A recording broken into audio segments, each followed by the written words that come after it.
Anyway, I'm so happy to be here with you today for this little workshop on equanimity, kind of how we cultivate and practice this mind. So I think it's good just to start with the refuge prayer. I think most of you know that. We don't need to distribute the prayer books. So we'll just generate this mind of refuge. All of us have some commitment to the Buddhist path. We've already found some value and meaning in these teachings. So we can bring that to mind, the Dharma, which is our main refuge. Of course, the Buddha who taught the Dharma, the Sangha, those who have practiced the Dharma to a greater degree than we have, that we can depend upon. We're taking heartfelt refuge in these three objects, these three jewels. And then we generate the mind of bodhichitta that we'll also be talking about a bit today, and of course we'll meditate on in setting our motivation. So again, we'll do this the first time in English, and then we'll do the second time in second and third times in Tibetan. I go for refuge until I am enlightened to the Buddha, the Dharma, and the Supreme Assembly. By the merits I create through listening to the Dharma, may I become a Buddha in order to benefit all sentient beings. Sangye chodang soki choknam la jangtu bardu dakni kyabsu chi daki chanyan gipe sonam gi drola penchir sangye druparsho sangye chodang soki choknam la Jangchu bardu dakni kapsu chi daki chanyan gipe sonam gi drola penchir sangye druparsho. Let's do a short meditation. Give ourselves a chance to come into this space to initially do some work with the breath so we can let go of whatever distractions we might have in our lives right now, whatever might be going on that we want to kind of leave at the door. And then after a few minutes of this focused meditation, I'll lead you in a short reflection to begin our investigation of equanimity as well as to set our motivation. So again, just spend the first few minutes meditating on the breath in whatever way you prefer to do that, and I'll come in shortly.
So now let's start to set our motivation by Beginning with a visualization,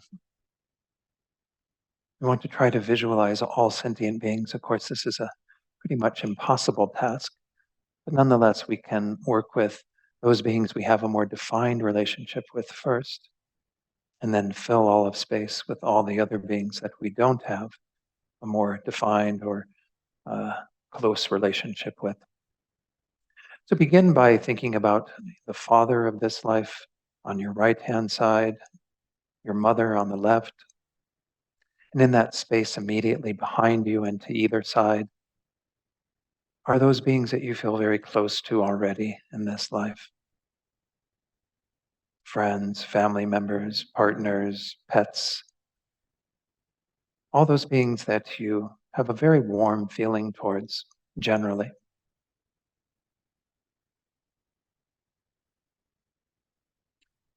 And then in the space immediately in front of you, think about the more difficult people in your life. It might be individuals who you've interacted with or who have some animosity towards you. Or it could even be political figures, other figures in the world who are doing things, who hold views that are contrary to yours. Might not be somebody who harms you directly, but somebody who is in that category of a difficult person for you. Again, just take a moment to fill out that space in front of you with those beings who you would define as being challenging. And you might not think of them as an enemy, but they would fit into that category.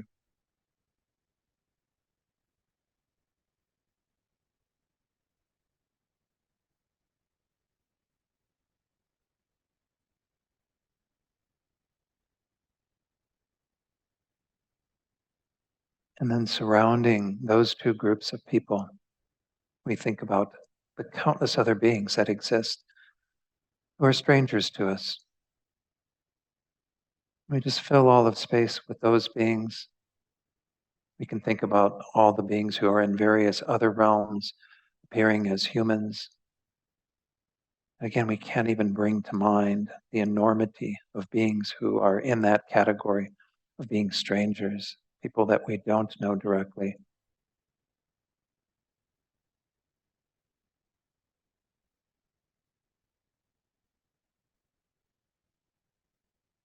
Now, it's just as a test to begin this investigation of the mind of equanimity. Just turn your attention first towards those beings who are quite close to you already,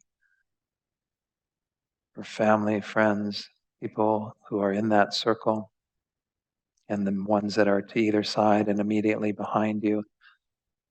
Think about the attitude that you have towards them.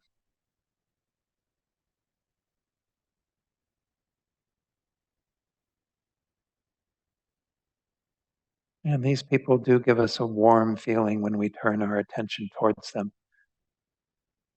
We are often tainted as well by the mind that is attached to them, continuing to be complementary to us, continuing to be in our favor.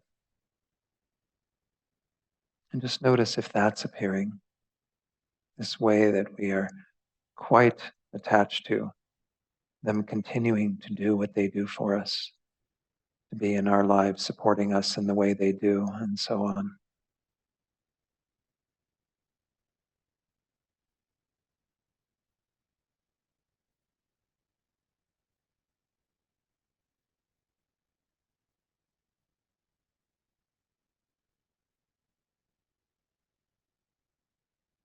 And then turn your attention to the people you visualized in front of you who are difficult, challenging, and notice the feeling that arises, the attitude that you have towards them.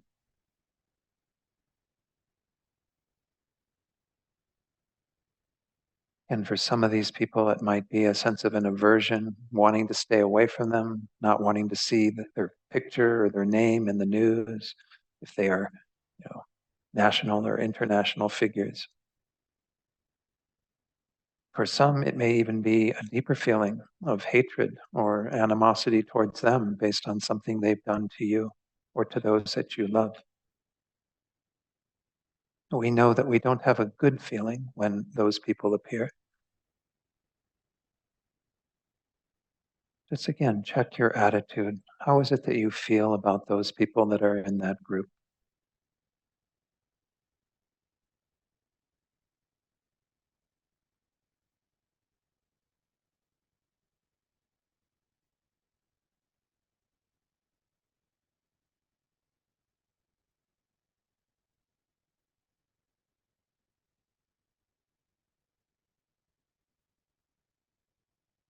And then finally, turn your attention towards that mass of beings, those huge amount of beings that are in the category of stranger.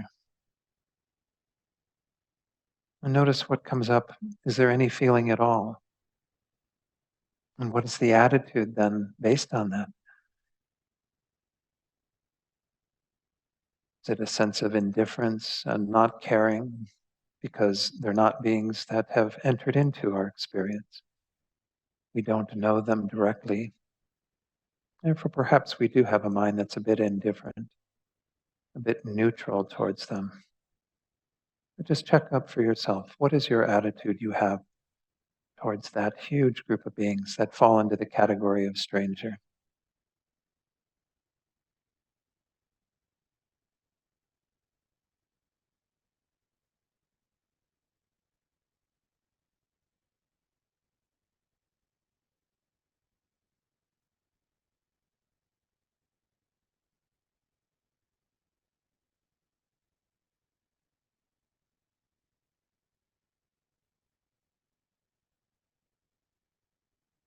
So, as we know, when we set our motivation of bodhichitta, every one of these beings is within the scope of that mind that wishes to benefit them, wishes to bring them to their greatest happiness and free them from suffering.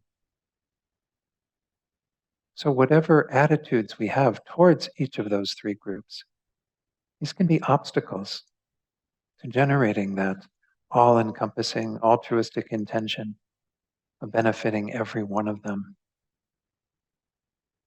So, as we set our motivation of bodhicitta, also set the strong intention of being here today to engage in this workshop on equanimity, to be able to lessen the effect that these attitudes have on your opening your heart to the welfare of others, being able to embrace all beings within the scope of our concern. And in the midst of that, setting our motivation, even if we're faking it, even if we don't yet have all beings as the object of that mind, we bring that intention into our heart, the strong desire to benefit all sentient beings, and the secondary desire to become a Buddha so we can accomplish that. Make this your intention for being here today, as well as again to address these attitudes and states of mind that are obstacles to being able to work perfectly for the welfare of all beings.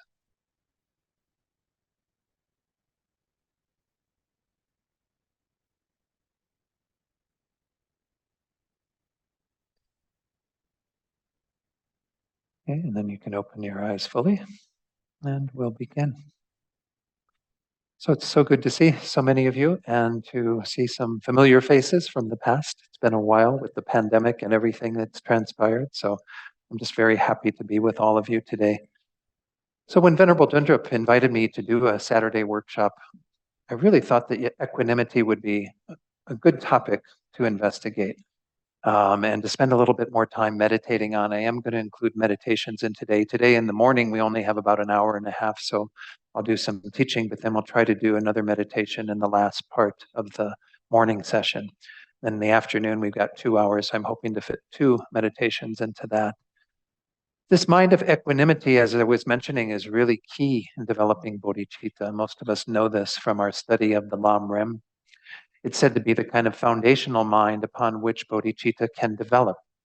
Without sort of even-mindedness towards others, how can we possibly hope to embrace all of them within this concern? That is, to become a Buddha for the sake of all these beings, to bring them to their greatest welfare. So, in terms of defining this mind, I mean, we can talk about it being essentially an even-mindedness that regards all sentient beings with an equal attitude, free from the usual bias that we generally hold, having attachment for friends, aversion or hatred for enemies, and a bland indifference towards strangers. So this is what we're trying to be free of. And in the meditation that I just led, hopefully you got a bit of a taste of how it is that you look upon these groups of beings. Keep in mind that this is not to eventually through our practice, we can get to a point where perhaps we see all beings as in the light of them being our friends, where we no longer have those kinds of conditions upon friendship or people that fall into the category of enemies, what have you. I think His Holiness the Dalai Lama is an amazing example of this, right? He always is talking about how the people that he meets, he thinks of as old friends. He doesn't really want to put that label on them of being a difficult person or what have you. But our minds naturally do this, right? We judge people to some degree. People come into our sphere of influence and they either are in kind of supporting us, they do favors for us, they're part of complimenting who we are, or they're against us, they do something that is not to our liking. Or we have, again, that large category of people that are simply not interacting with us. Pema Chodron calls these neutrals rather than strangers, because that's, again, the attitude we tend to have towards them. Very neutral. We don't really get excited about them. Occasionally, things will break through for that neutral group, like when you see reports on the news of people suffering in Gaza now, or still in Ukraine, or many other parts of the world where there are natural disasters or wars or what have you, where suddenly we see people who are completely unknown to us going through incredible suffering. We don't know anything about them other than the fact that they are suffering. Excuse me. So there are times when that kind of breaks through, but generally towards strangers, we have a quite neutral attitude. So, the goal is not to get everybody to fit into the friend category, because this is not going to happen, right? Didn't even happen with the Buddha. The Buddha had Devadatta, his cousin, who became like his archenemy during his years of teaching, who would try to do things to upset the Buddha's teachings, upset the Sangha, caused a schism in the Sangha. He did all of these things that were, of course, against what the Buddha was trying to accomplish. But the Buddha was, not going to change his attitude towards Devadatta. He was able to embrace Devadatta fully as a suffering sentient being who required the equal amount of compassion and care and concern as all other beings. So we have to get to that point where we recognize that the goal is not to change everybody else. There's a wonderful teaching by Lama Zopa Rinpoche where he says here, we must equalize the thought that sees other sentient beings as friend or enemy, but we don't do that by running ads in the paper or on TV asking, please everybody, equalize yourselves as friend and enemy. I mean, we don't try to kind of get everyone to be equal out there. The goal is to change our minds, to change our thoughts and our attitudes. As I said, over time, I think we can get to a place where we can see everybody as very dear to us. We can hold that view. But initially, we have to work with what is causing us to have some problems, some difficulty. Again, we're seeing it's these three attitudes that we have towards individuals in these groups as well as towards the collective group themselves. Now, equanimity, as I said, is taught as part of the foundation practice for developing bodhicitta. But it's also taught, of course, as part of what we call the four immeasurables. It's kind of interesting. In the four immeasurables, we don't really even state in the four immeasurables about us having equanimity. Instead, we're wishing for all other beings to have equanimity. Well, of course, if we don't have it ourselves, how can we possibly wish others to have that mind? So even when I teach on the four immeasurables, I often start with equanimity that we have to develop towards other beings. We have to find this equanimous mind within ourselves, and then we can have that genuine wish for other beings to have that. But again, until we've kind of checked our own attachment towards those who are close to us, our own anger or aversion towards those that are difficult, and then, of course, our indifference or neutrality to strangers, it's kind of hard to work on cultivating this mind in others. So I think this is a really key practice, and I'm hoping that through today in investigating some of the reasonings that we can use that will overcome those attitudes. That's the whole objective. Again, in so much of the Buddha's teachings, we're talking about replacing the thoughts that we have that tend to be negative, constricting, that don't allow us to open up fully to wisdom or compassion or what have you, to try to replace those with things that make more sense, things that are actually grounded in reality. This is what the whole gist of what the Buddha taught, right? Is to give us the truth.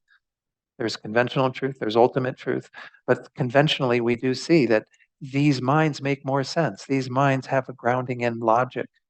So I hope as we go through today, you can also investigate them from that vantage point to see the logic of these minds for yourself, to recognize that there's absolute sense in living our lives this way, as opposed to following these three attitudes towards these three groups and complicating things. Okay. So, the way that I like to talk about equanimity, and some of you may have heard this teaching before, but I like to use, I don't know that I got this from anyone necessarily. Maybe it was inspired by William Shakespeare, who said, all the world's a stage, right? So, again, if you've heard this before, just bear with me. Maybe I'll have some new things to add to it today than what you heard the last time. But the way I see it, and the way that we're going to work with it in this workshop today, is that every one of us kind of sees ourselves as on our stage. You know, it's the dawn show from the time I get up till the time I go to bed, right? I mean, we do have that limitation in terms of each of us not being able to fully even experience what other people are experiencing, even our close friends. We don't know the Marion show and the Judith show and so on. We can know it from a distance. We can hear about their lives and take an interest in their lives. But we don't know the perspective of being on stage, having your own little show that goes on from the time you get up till the time you go to bed. Okay, so it's my stage, it's my show. Every day I'm having this show. Well, who's in the front row or front rows, maybe, depending upon how many people you have that are in that category? Those are the people that are very close to you, right? They're in the light of the stage lights, right? They're kind of there and you can see their smiling faces. You know, they're all looking at you and clapping for you, giving you applause when you do wonderful things. They're supporting you when you're having a tough time. You know, throwing flowers up to the stage so you can be, come back for your curtain call again. You know, we have this kind of, we buy into and play too often these people in the front row, right? Because they're the ones that are in our show in a very pleasing way. And they're there and they're visible and they're a good part of our life every day, at least some of them, right? We may not have all of them in our life all the time, but they play that role. They're, you know, our audience that we love to play to. Okay, then we have the dark of the theater, right? Because once you get past the stage lights, you know, if you've ever been on stage for a performance or whatever, it's very hard to see all the people beyond that. It's just like a sea of darkness. Well, this is representing, of course, all those people that are in the category of stranger. We don't even know how many people are in our theater. Our theater's huge. We have countless beings who are kind of playing a role in the darkness of our experience. We're not really open and aware of everything that they do. Occasionally, some people might come forward and we see them again. You know, there's a light suddenly, and we go, "Oh, there's a group over there," and we might have again that sort of breakthrough where we feel some connection to them. But usually, the light goes away. You know, we don't necessarily hold on to those beings. If we do hold on to them, then maybe they move to the front row. You know, suddenly they become somebody who we're very close to and dear to. But this vast number of people that fill our theater that are kind of involved in our show in a less direct way, in a less intentional way. They're kind of playing a role that we're not even aware of most of the time. That's the larger number of people that are in our theater. But we keep playing to, of course, the people in the front row. Well, then we have the third category of people, right? These are the people that are interrupting our show, right? The ones that don't like what we're doing necessarily. They throw tomatoes at us, you know. They do all those kind of mean things. They call out to us. If you've ever been to a comedy show, it's really kind of horrible how like sometimes comedians get that right heckled from the audience, you know, people who don't like the joke they said or don't like that person or whatever. I'm like, why did you go to their show if you don't like their material? But anyway, the idea is that we do have those people in our lives, right? They come to our show, they're a part of our show, but they're the ones that are getting in the way of us doing what we like to do and getting the response that we like to get. And in fact, we're getting the opposite response. The people in the dark of the theater, they're staying silent at least, right? They let us do what we're doing and they don't interfere with our lives so much. But then we have the people who are kind of coming in and suddenly, you know, they're trying to take the limelight and they're trying to do things against what we're doing. And we get really annoyed at those people because they're ruining our show, right? Because our show is all about what we want. From the time we get up till the time we go to bed, it's all about Don and what Don wants for Don's happiness and Don's well-being and Don's freedom from suffering.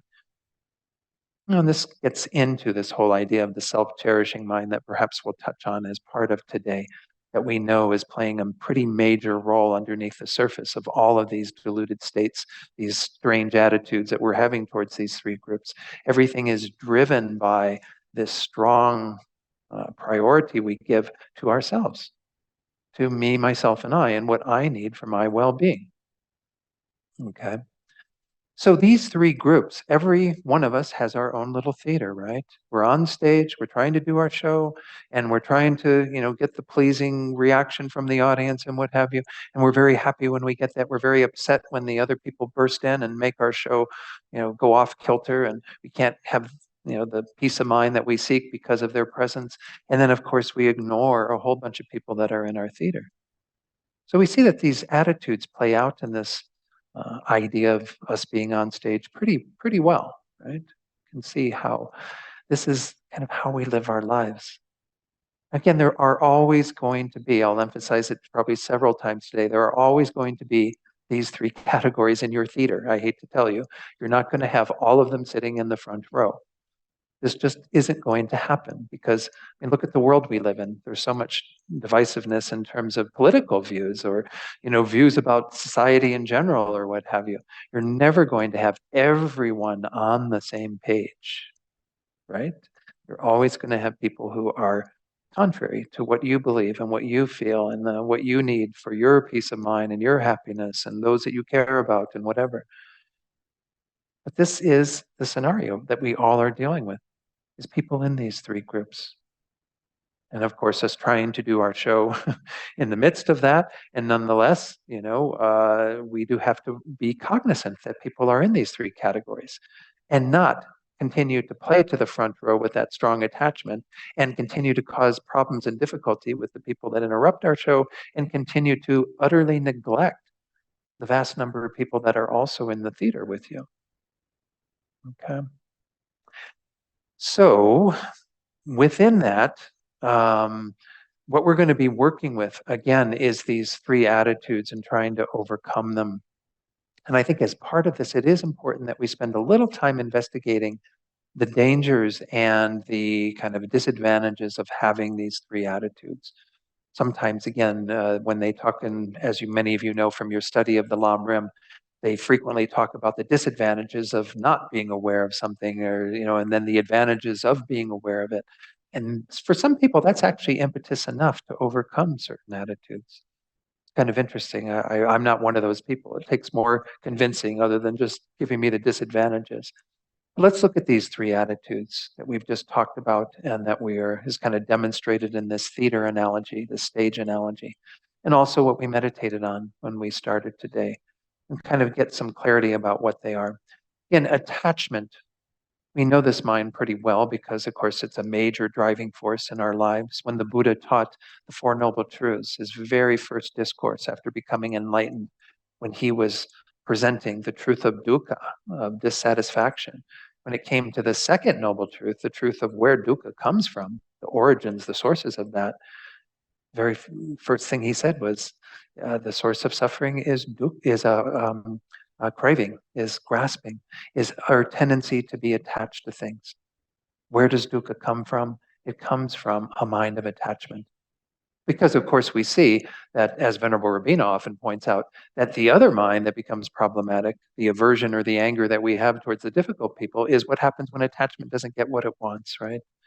So we have our default mode is attachment. We wake up every day generally with kind of this craving of like, how do I get what I need for my happiness today? And of course, the people that play to that, the people that are involved in that do give us some measure of happiness and well-being, we become quite attached to. The mind of attachment, and it is important to distinguish it from the mind of love, is a mind that is distorted, a mind that is looking at others from the vantage point of what can you do for me? And how can I make sure that you keep doing what you do for me?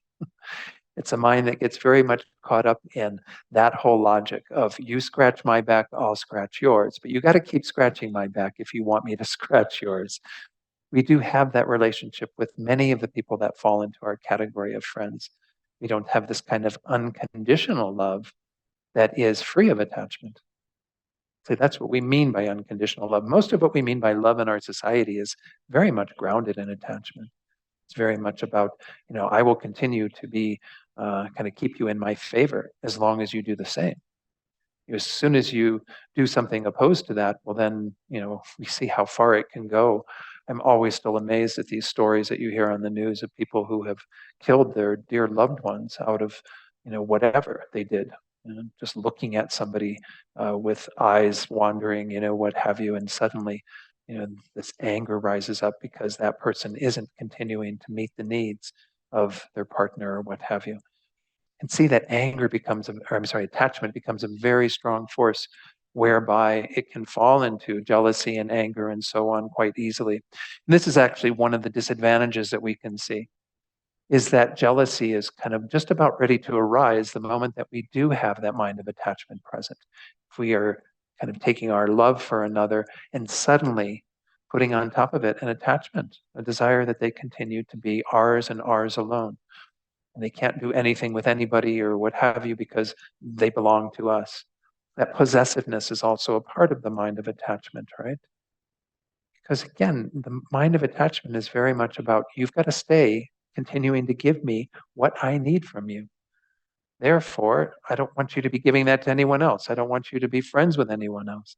That sometimes even manifests in close relationships where people don't want other people involved because they don't want to in some way diffuse the attention, the love, the care, the concern they get from that person. So we see that this becomes very challenging for us. The more that we have attachment to friends, to people who are in that category, the more possessiveness there can be, the more jealousy. We even have greater expectations of those people. Sometimes it's hard to live up to the expectations that other people have because of their attachment, right? Because we're not always aware of what they need. And so the expectations that are on us might surface in the form of disappointment when we're not doing what they need from, our side of kind of filling their gaping hole of loneliness or whatever the case might be, trying to be there for them and support them. The expectations that you can have of others on the mind of attachment can become very problematic, right? Also, of course, there's some fear of losing that relationship. That plays into it as well. Jealousy and fear often go together, right? As we get very jealous, we can't, think about anyone else being with that person or having that person as a better friend than what we have them as.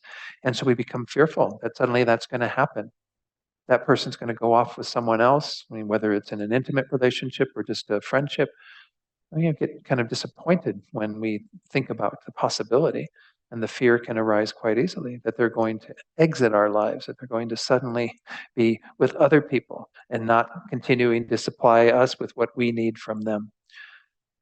Of course, another disadvantage of the mind of attachment is the dependency that we then have on those people for our well being and happiness. We know in the Buddhist path that we are not embracing the concept of being reliant upon things outside of ourselves for our happiness and well being. We are continually looking to go within.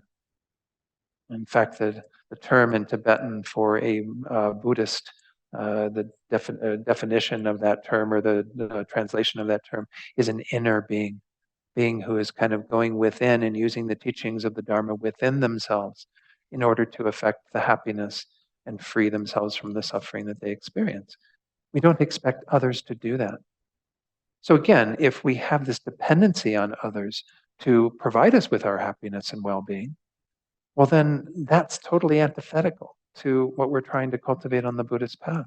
Yes? I'm not saying don't be appreciative of the happiness that others do give you in your life. It's wonderful that we do have friends and acquaintances and family members and what have you, partners, pets, people who do kind of fill us with loving thoughts and kindness and what have you in reciprocation for the things that they do for us. But the dependency upon that once more becomes a problem because the mind of attachment, if it has that dependency on others, sets yourself up for disappointment eventually.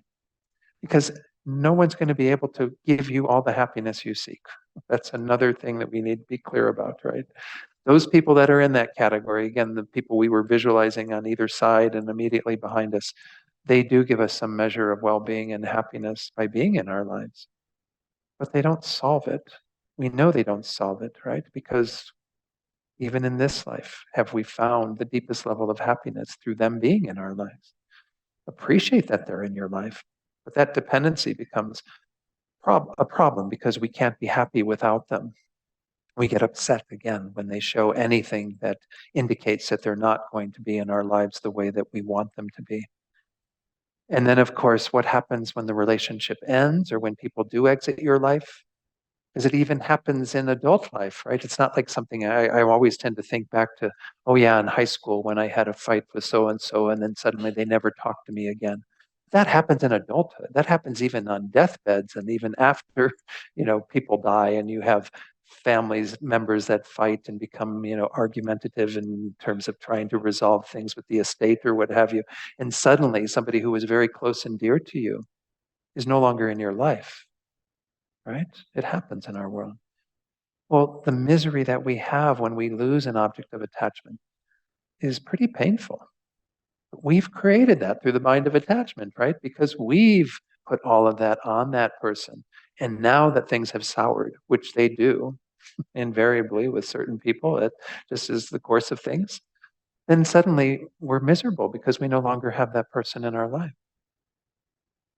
So the mind of attachment is a pretty horrible thing to have.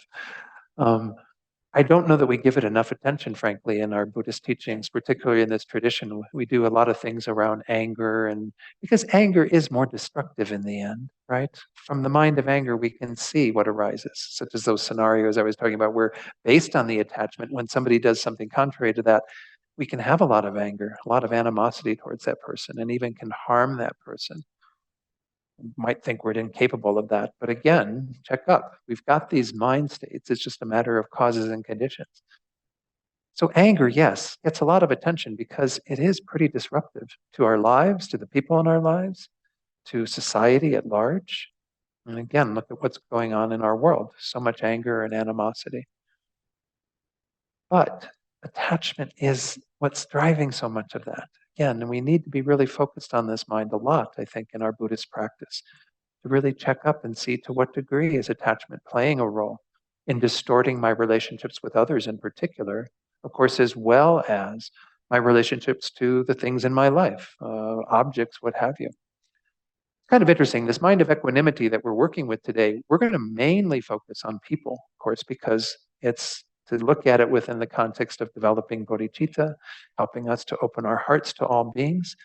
It can even be developed in regard to other things in our lives, right? How do we have an equanimity with regard to sense objects? Where when we go to a restaurant, our favorite restaurant, and suddenly, they serve you the same dish you always order that you love to death, and it doesn't taste quite right, right? You go, they just didn't do a good job with this time, and that's a fact. I mean, maybe it's a fact it tastes different. There's something that they didn't do, a new chef in the kitchen, what have you.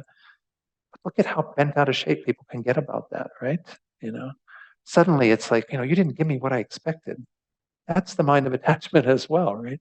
I'm not going to talk about that as much today. I do want to point it out that equanimity can be practiced at a variety of settings. It's not just with people. What is it like to have a more balanced mind and even mindedness with regard to food, with regard to the weather? I mean, I know people who go like a yo-yo when you get into the winter here. I mean, and suddenly we have all these gray days and snow, and they go way plummeting down, and then the sun comes out for a few days, and they're cheerful and happy, and then they go back down. I'm not denying things like seasonal affective disorders and what have you. What I'm trying to say is, though, look at the additional suffering that we cause ourselves by not having an equal mind, an even-mindedness when things are going to change. And in fact, that's going to be one of the main meditations that we look at in regard to overcoming some of these attitudes. We'll start with that shortly. Does anyone see any other disadvantages to attachment I haven't touched on? Again, the possessiveness. Oh, I forgot this one. It's on my list. The tendency to control or manipulate people on the basis of attachment. That happens sometimes, right? you know, where we suddenly, feel like we're in charge of those people because of this mind of attachment, and they need to do what we want them to do. The expectations, the jealousy, the fear, the dependency, and then, of course, the misery when they exit from our lives, when we have to deal with that loss. Anyone see anything else in their experience? I don't know if there is anyone online who wants to add anything. So again, hopefully we begin to see that attachment to our friends in particular is not such a good state of mind to have. Oh, there is something. Oh, Karen, please, Karen. Do we have the hooked up for her to be able to share and on the speakers? So all you need to do, I think, Karen, is to unmute, and then hopefully we can hear you. Oh, Anna. Okay. Hello there. Hi, Don. Hello. Good to see you, Hello, Anna. and you. Lovely to see you all. I'll have my camera on shortly. Thank you. I was just thinking of the quite vulnerable position I have been left in younger years, where you can be led to others' beliefs, led to be doing things which don't necessarily go along the same lines as your ethics or values. So you can be led down some maybe not so good paths with somebody having such influence on you.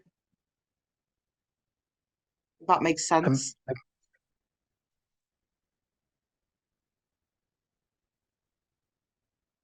oh, okay.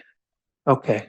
And what is there a question behind this idea of other people kind of leading you in the wrong Oh, direction? I sorry. guess that's what the, Oh, sorry. No question. I thought it was about experiences. oh, it's just sharing your experience. Yeah, yeah. Oh, I'm sorry. Yeah, yeah. Okay, yeah, because I was asking for people to share some of the disadvantages or problems.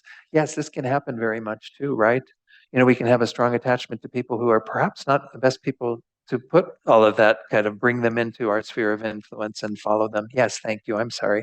I was thinking it was a question and I didn't ask for questions necessarily, but questions are welcome too. Anyway, yes, we have another comment. Karen, Karen, please. Thank you, Anna. Karen, have you unmuted?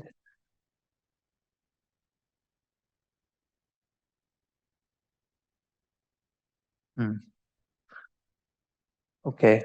It looked like the hand was up for someone else, but anyone else who has anything to share? I think that was a good one that Anna shared. I mean, because again, we don't necessarily, because all of our attachment is about getting what we want, we don't necessarily even think about who have we invited into our lives, and therefore we might start following them down a path that's not necessarily going to lead to good results. It's a good one. I should take note of it for future teachings on that. Anyone else, anything that they've seen in terms of hazards of attachment in their own life? Okay. Let's talk about hatred. And this one, again, we get lots of airtime on hatred and anger. This attitude that we have towards those people who are challenging for us, difficult for us. Obviously, we know many of the disadvantages of this. Our own minds become incredibly disturbed and unhappy when we have the mind of anger. I mean, there are a lot of people who embrace the mind of anger as a regular state that they say they enjoy being in, but I can't believe that they enjoy that disturbance to the minds. What is that like to be in a place? We all know it from when we've had a mind of anger towards someone in particular. If we look at it very closely again, it's uh, extremely disturbing. It doesn't make us happy in the moment at all. Of course, it can lead us to harm others. We can create a lot of negative karma through the mind of anger when we say or do things that we wouldn't do if we weren't under the control of that mind, right? Suddenly, that mind arises, and we say things to people who are challenging for us that we would never say if the mind had been calm and a little bit clearer.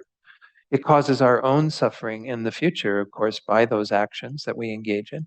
But again, I would say it causes us suffering even in this life. His Holiness the Dalai Lama often points out how it has a bad effect on our health. People who live very angry lives have, heart problems, higher blood pressure, all these things. It can cause suffering even in this life, much less suffering in our future lives. But it's painful to have the mind of anger, and especially to hold on to those minds of anger towards people who have been challenging or difficult for us.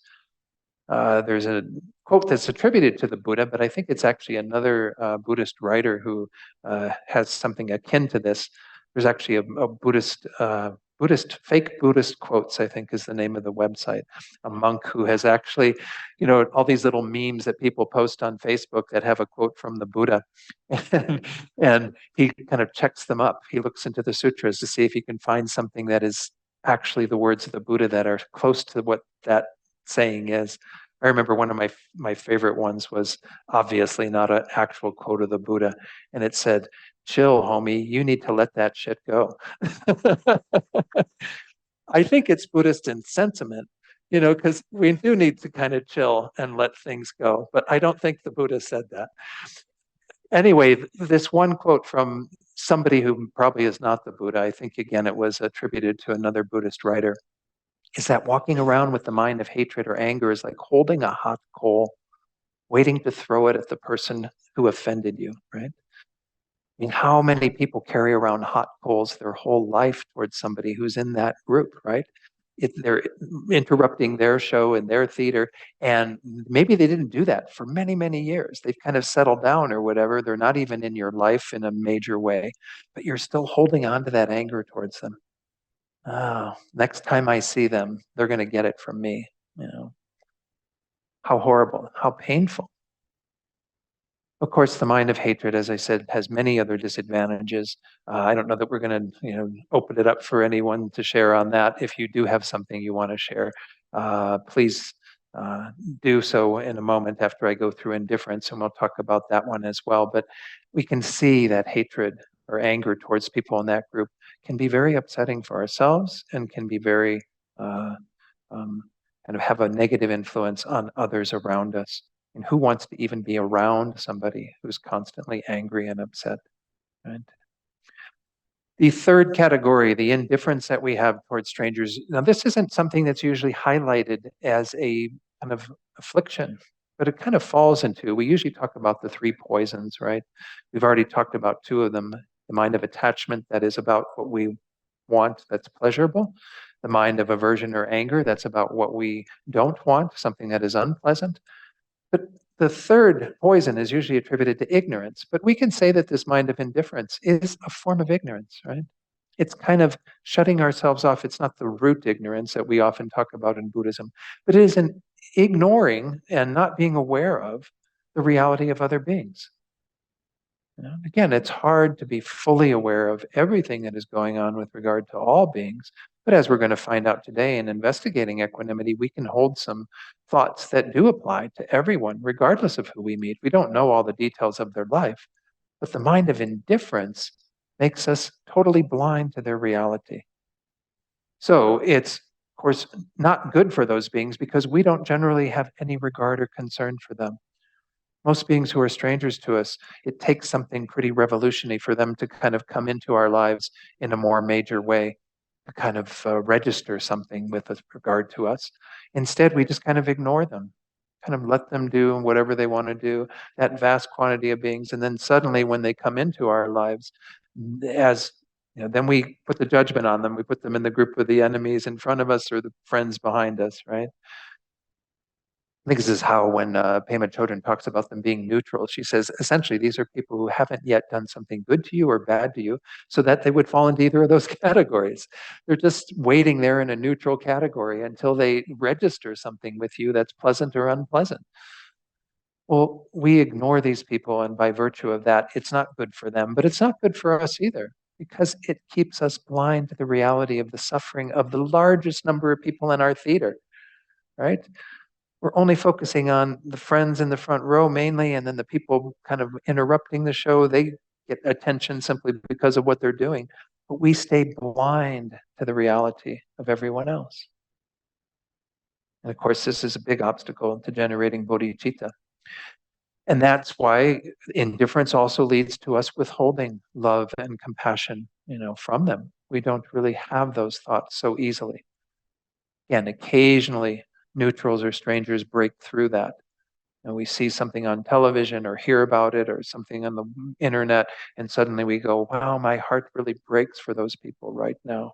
Let me get out my checkbook or credit card and send a donation to, Doctors Without Borders or whatever, people that are going to help those people whose situation has moved me. But generally, we don't have that kind of love and compassion. And in that way, we're kind of restricting ourselves. And the disadvantages tend to fall on ourselves when we have a mind of indifference, though others obviously also aren't the recipient of our love and compassion and our concern because we hold them in that category and just ignore them.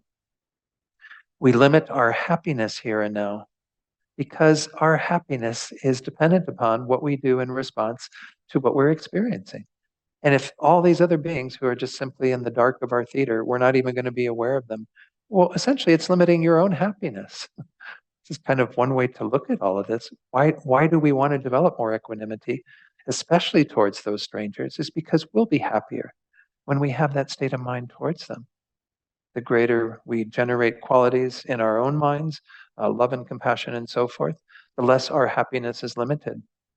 And of course, because of that, it prevents us from attaining, especially enlightenment, if we aren't willing to open up our eyes to the reality of all beings, to try to hold that awareness, even though, again, it's impossible to know all beings, to visualize all beings, even in our visualization.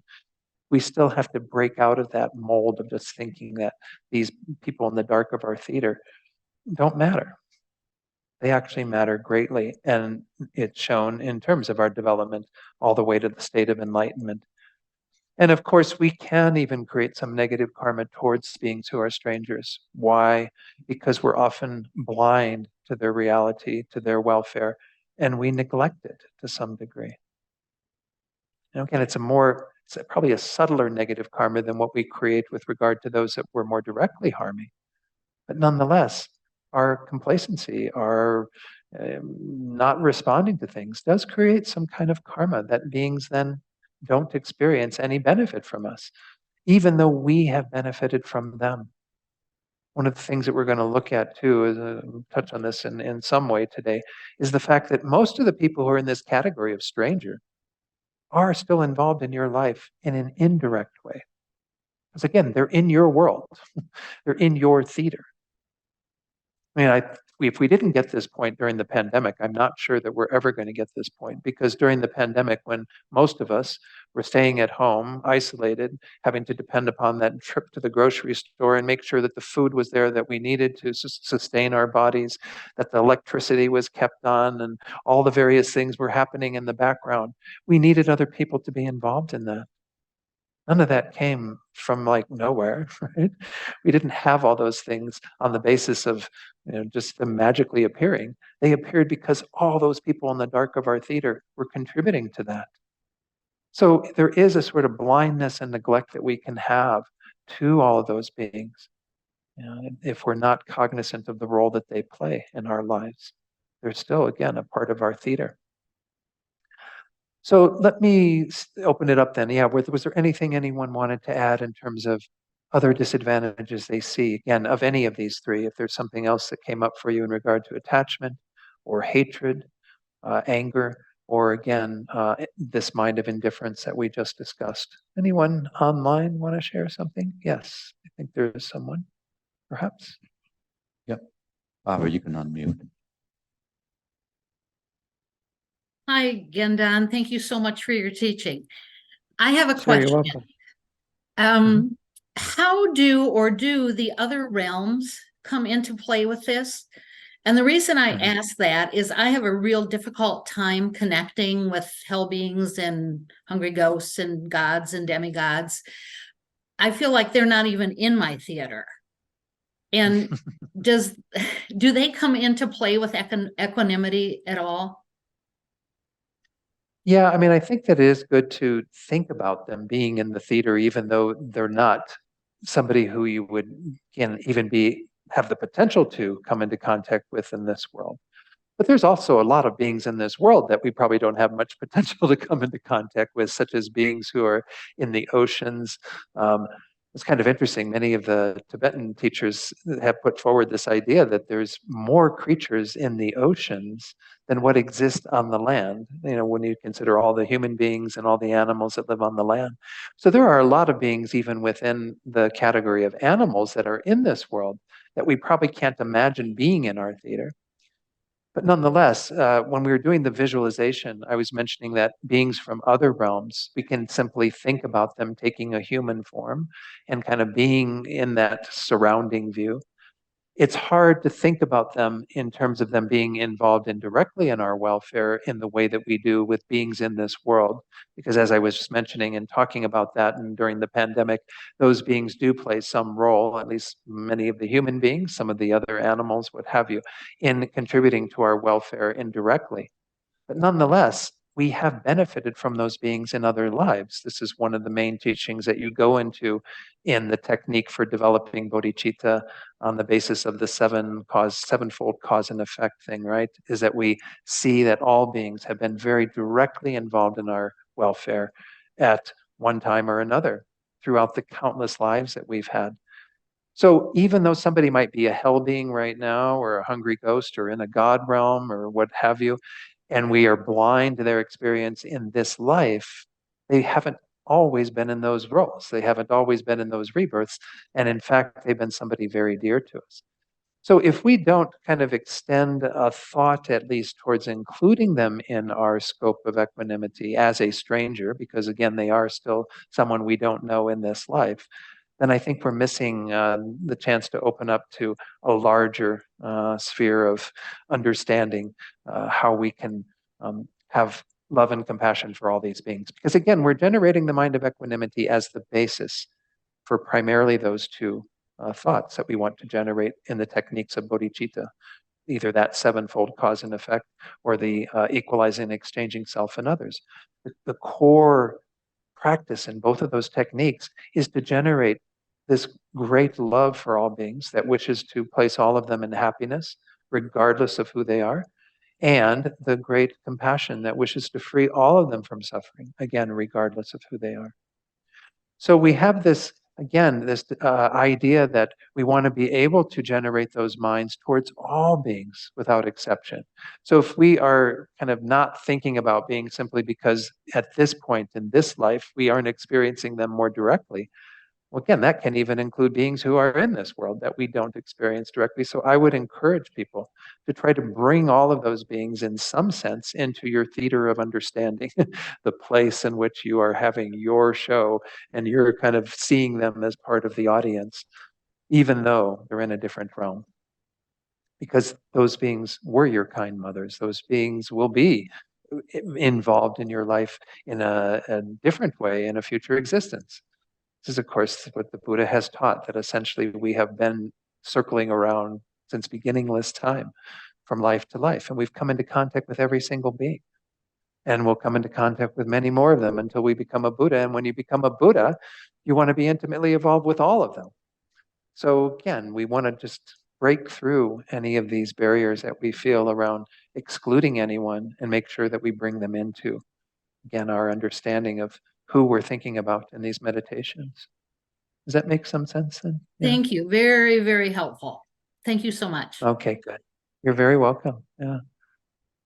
Any other comments or questions? Again, anything that you see as disadvantages of these three attitudes, having attachment to the friends, aversion towards the difficult people, and then the kind of indifference towards strangers? Yeah, space. There's a microphone. We'll get you on the microphone so the folks on Zoom can hear your question or comment. Yeah. Well, one thing that I think about attachment, Mhm. it's a disadvantage, is death. Death. Mhm. And the pain at death. Yeah. Yeah, and Yeah. you get attached to your dog, and then your dog is gone. Yeah. Yeah. Or your partner, or your Yeah. I think whatever. It's true. hard. It's And I've very seen, difficult. people not they're willing to let go of Mhm. their partner some kind of meaning, or whatever. Anyway. Yeah, no, thank you, Space, for pointing that out. I did over the pandemic, I did do some workshops on grief with a couple of groups. And It's interesting when you talk about grief. I'm just going to use this as a segue into that for just a moment. I won't teach on grief all day by any means, but there are kind of two components to grief. There's the pain of simply losing someone, which again is a pain that we deal with. Buddha taught impermanence, that things don't abide in our lives, and we do have to kind of have that awareness that everything that comes into your life is going to go out of your life at some point. Maybe before you go out of your life, but when you go out of this life, you're going to have to let go of all of that as well. That sort of suffering that we experience on the basis of that impermanence is one component of grief. But the attachment is what makes grief so painful for people, because we can understand and process loss to some degree. Where I see people getting stuck in grief often is that they were so attached to that person or pet or whoever in their life that it's very hard to find happiness without them. Again, because of some of the other disadvantages we talked about. All the responsibility for happiness is being placed on someone else. Without my dog, without my partner, without my child, without my parent, I can't be happy. Well, you can be happy. The Buddhist teachings say you can be happy. It's just your attachment is getting in the way of that, it's causing you the pain, of experiencing that loss with a mind of grief that again kind of gets complicated by virtue of that attachment. I think it's perfectly fine. His Holiness the Dalai Lama grieved when his mother died, right? He said, it made me very sad that my mother died. He didn't wallow in his grief and become, have this mind being so attached to his mother needing to be there that he couldn't go on with life or whatever. I mean, I'm not making fun of this by any means. This is a painful situation. But we can see it from that vantage point of how the attachment is the problem. And it arises particularly when we do lose people in our lives, or even when we lose things in our lives. As I said, what we're looking at today, we're primarily focusing on people, but we have these same three distortions with regard to the things in our lives, the comforts, the discomforts, what have you. Anyone else before we? Yes, please, Rita. Thanks.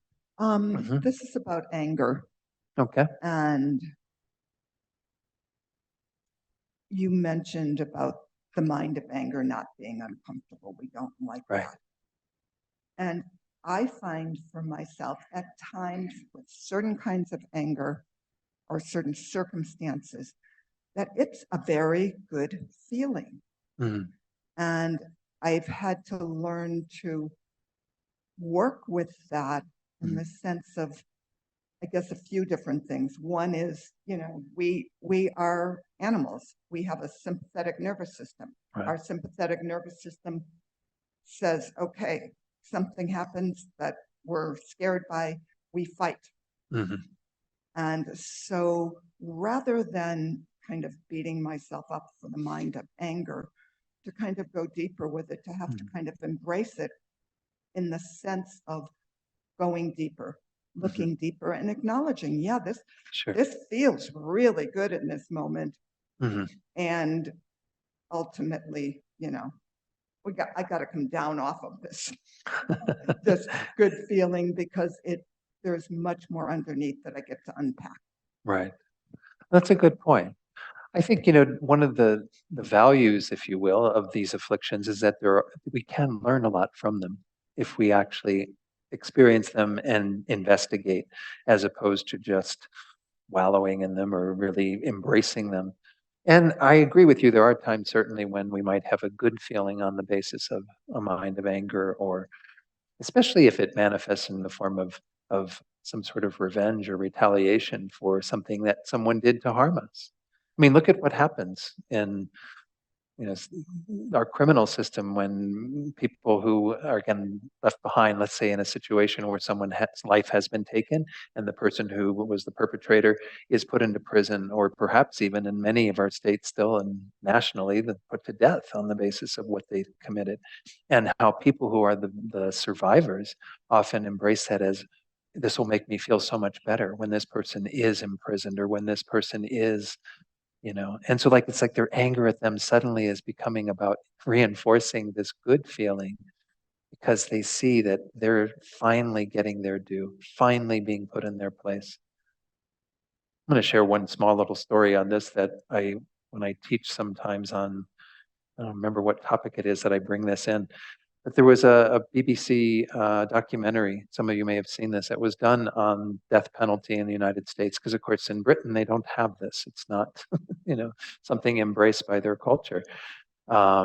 Was shocked to see that somebody wants to bring it back to New Mexico. It's like, no, there's some state legislators that want to bring it back. And I'm like, you're crazy. But anyway, the point is that this story, the BBC, they followed this woman in particular who was the surviving, I think, sister of a woman who had been killed.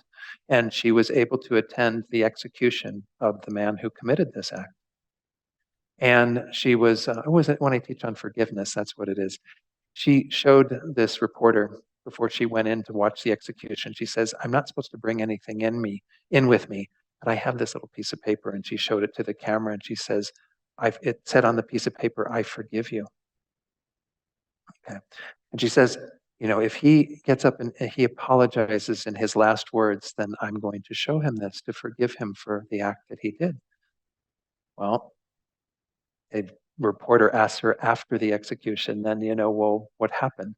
She said, he didn't stand up to apologize, so I didn't hold the piece of paper up. I was like, this gave me so much pain because I could see that then she's holding on to this, right?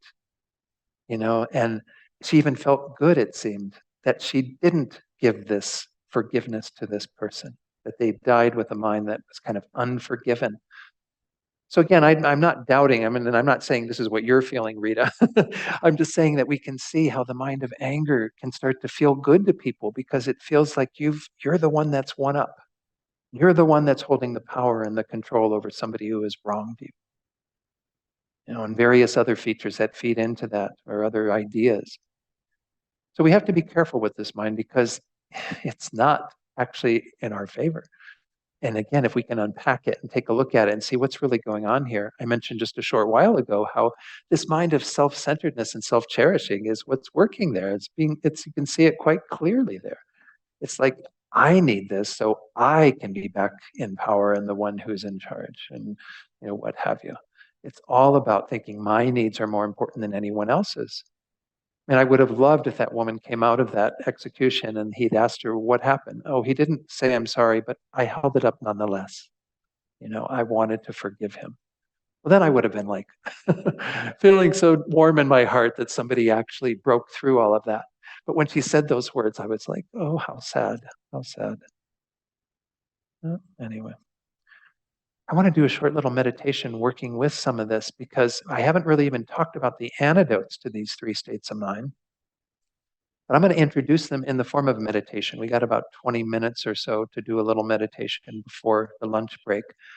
So what I'm going to be talking about as part of this, just to give you some advance, information, is that one of the main antidotes that we're going to work with in undermining these three is the fact that things change. I already talked about that as being one of the painful things that we have to adjust to. This idea of, again, our theater and people kind of rotating from seat to seat sometimes. This happens in our lives, where not everybody's in a set position. So I'm going to introduce this as part of a meditation, and then when we resume in the afternoon, after the lunch break, then I'll talk about it a bit more. Because it's one of the most effective antidotes, and it's also the main one that is taught usually in the Lam Rim, in the stages of the path, is to see that this is not something cast in stone. The role that somebody is in your life right now at this moment is not an absolute.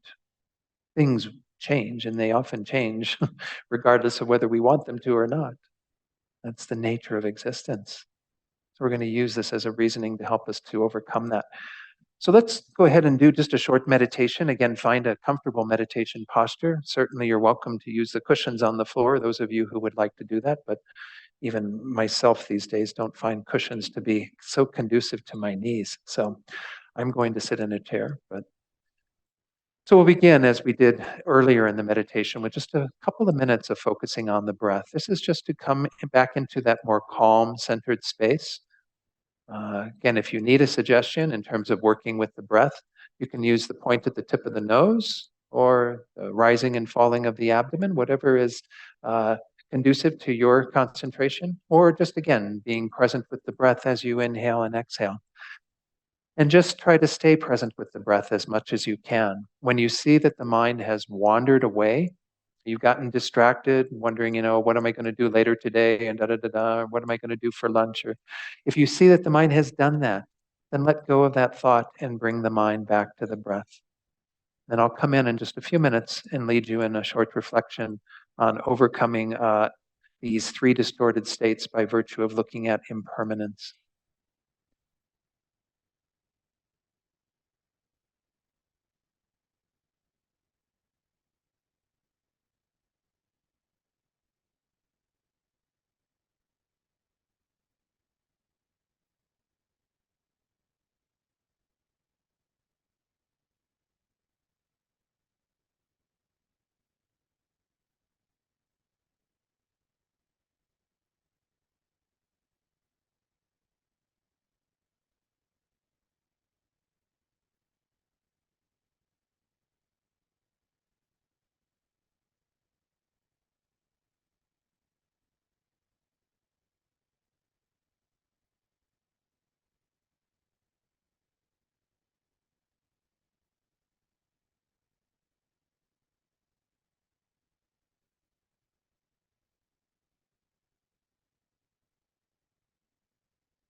And so since I've been using this idea of a theater filled with all the beings that exist and us being on the stage, I'm going to use that in these meditations.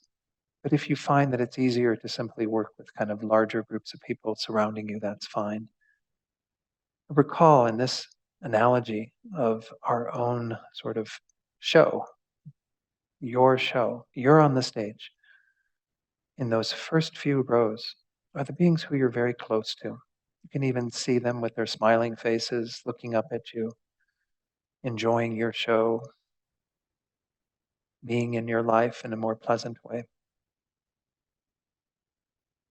And think about the attitude that you have towards them, just seeing their smiling faces there.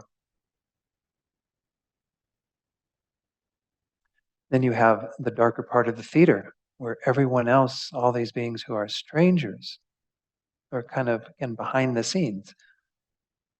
They're in our world, but they're not a being that we normally think of, much less interact with. Again, see what attitude arises when you think about all the beings that fit in that category. And even in our world, we have so many animals we don't even interact with, and many, many humans that we don't interact with. And then, of course, as was brought up earlier, all the beings in the other realms that the Buddha taught. There are countless beings in this category. Can't even imagine them all. Again, what attitude do you have towards them when you think about those beings?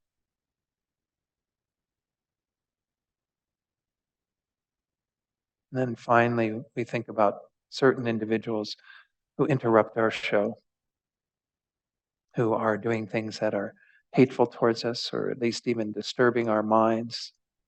Can be people we know directly who have done that. Can even be individuals in our world who are doing things that we don't agree with, or have political views that we don't agree with. And think about what attitude comes up when you bring those beings to mind that are interrupting your show. The unpleasant things that we need to deal with.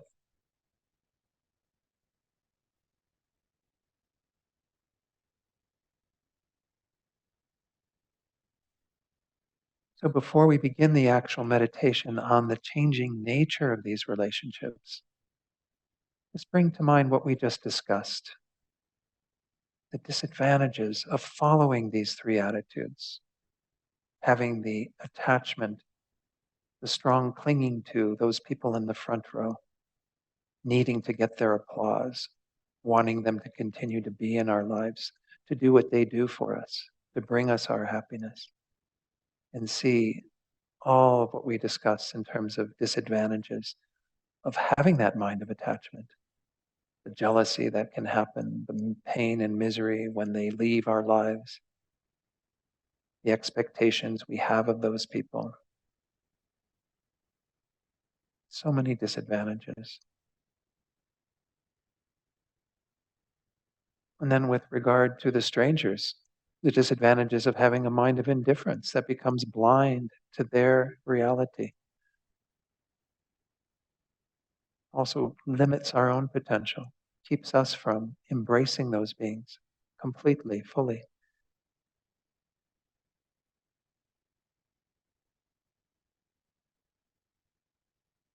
And then the disadvantages of having a mind that gets upset, angry, disturbed by those beings that are interrupting our show, the difficult people, the challenging people.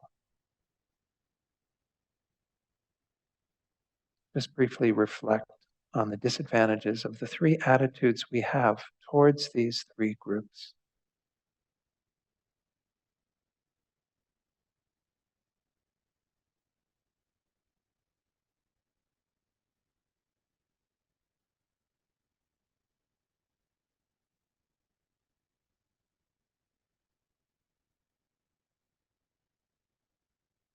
And generate once more the strong desire to be free of those biases, that partiality, to look at sentient beings in these three groups with those distorted states of mind, of attachment, anger, aversion, indifference.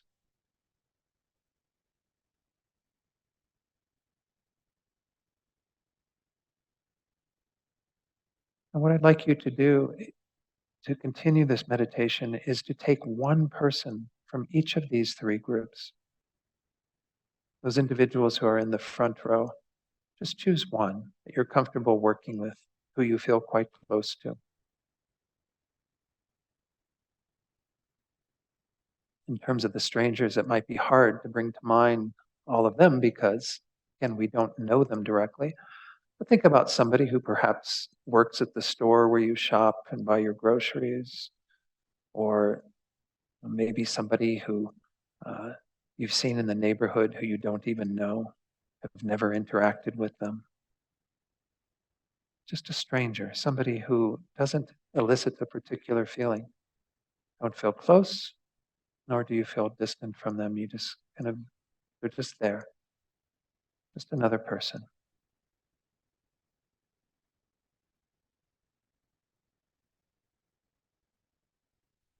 And then with regard to the third group, those beings who are challenging or difficult, choose someone you're comfortable working with.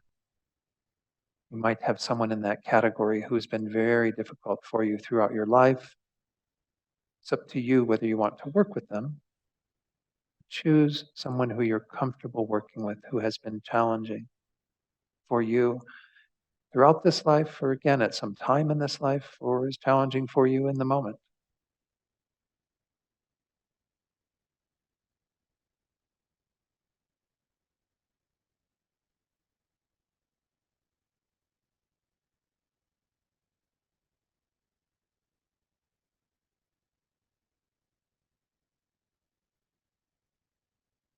So let's start with the friend, the person we've selected from those front rows. First of all, let's ask, has that person always been a close, dear friend of yours? Perhaps in the past, that person was a stranger. Certainly, the people who we have as partners in our lives or even close friends often were not in our lives from the beginning, unlike our family, perhaps. They were somebody who was a stranger. And based on some sort of causes and conditions, they came into our lives. They're in our front rows now. But they were in the dark of the theater before that. We had a mind of indifference towards them prior to that.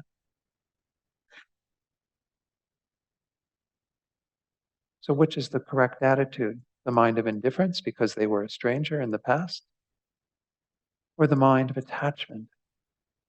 It is because they're a friend right now. Neither one have a great validity when we talk about the changing nature of these relationships.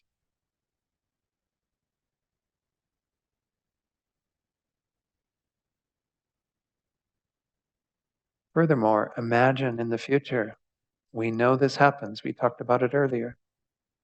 Someone very dear to us might do something, or we might do something that offends them. They offend us, or something comes into our lives, and suddenly that relationship goes south. They might even become a difficult person for us, somebody who brings us great pain because they've gone against that friendship that we thought was so reliable. Again, is that a more valid state of mind than the feeling we have for them now as our friend? If they become a future difficult person, an enemy? Which is the valid state of mind, or are none of them valid?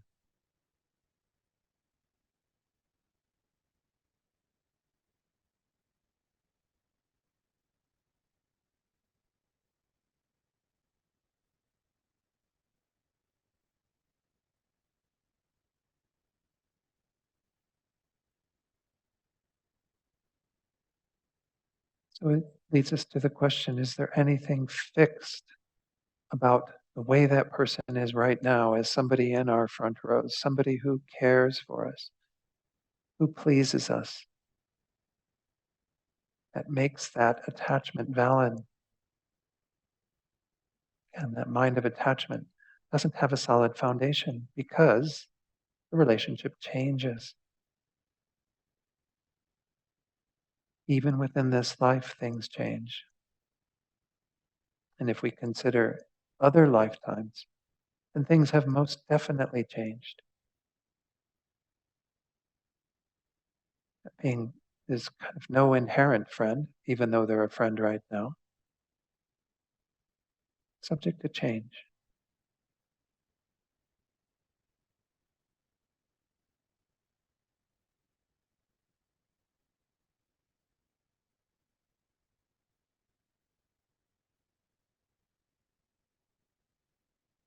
We'll do a similar investigation for the stranger, and here I won't say quite as much, but do your own investigation over the next few minutes.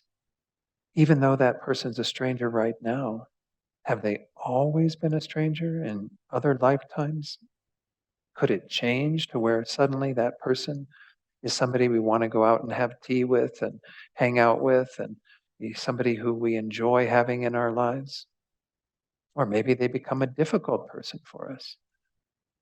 Is there a solid foundation, an unchanging strangeness to that person that makes this indifference we have towards them a valid state of mind? Again, do your own investigation for the next few minutes in silence.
And we turn our attention towards the third person, the difficult person.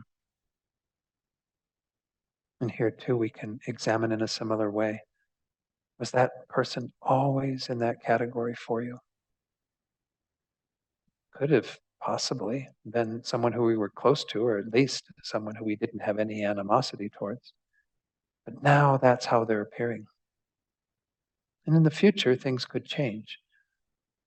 We've all had the experience of someone who we initially didn't like suddenly becoming someone close to us. Or perhaps disappearing off the scene and someone who we'd have no regard for if we met them on the street again in many years. Look at the changing nature in regard to that person who is currently the one upsetting your show, getting in the way of your happiness. Is there a valid basis for an aversion and anger towards them?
Now, when we line these three up next to each other, check your attitude as you observe each of them: the friend, the stranger, the difficult person, or enemy.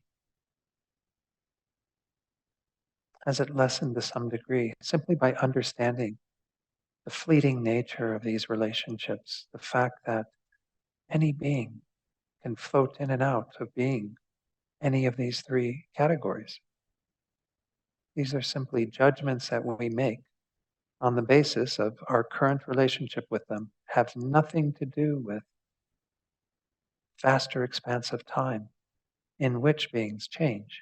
Their relationship to you changes. Can you therefore have a more equal regard for each of them? Again, not asking you to have love and compassion for them at this point, but just an equal regard rather than the mind of attachment towards friends, indifference towards strangers, aversion and anger towards the difficult people.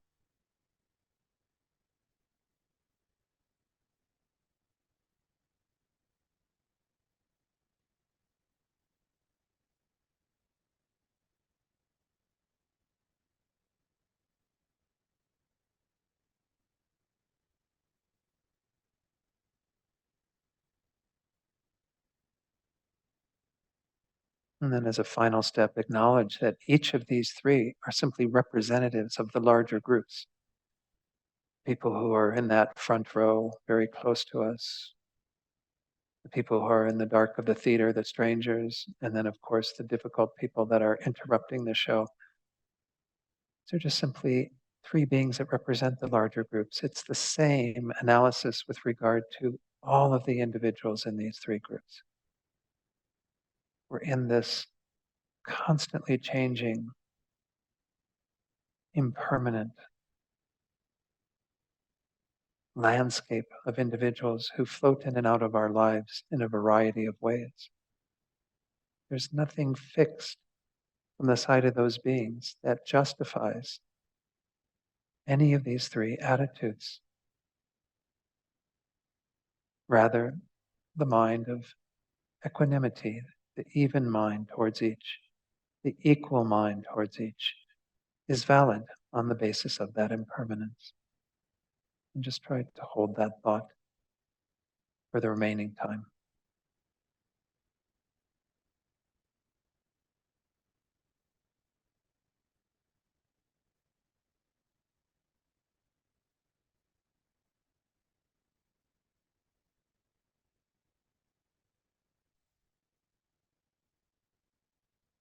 And open your eyes fully when you're ready. And unfortunately, it's already noon, but really wanted to do one more meditation. Sorry if I kind of cram that in there, but we'll talk about this a little bit more when we resume at 1:30. We've got 2 hours in the afternoon, so we can unpack this a little bit and talk about it. But over the lunch break, again, try to bring these teachings to mind, investigate them with your own kind of awareness as you go about, especially if you do leave the space here and go out and you're interacting with other people. What are these thoughts that almost immediately come up when you kind of categorize people into these various groups? Because we all do it. And again, it's not, the problem isn't that people are in these three groups, because that's the reality of what we deal with. But what are our attitudes? What is it that comes up in relation to those beings on the basis of what category they are falling into in the moment? And can we look at it through that lens of seeing the undetermined nature of that, that things will change?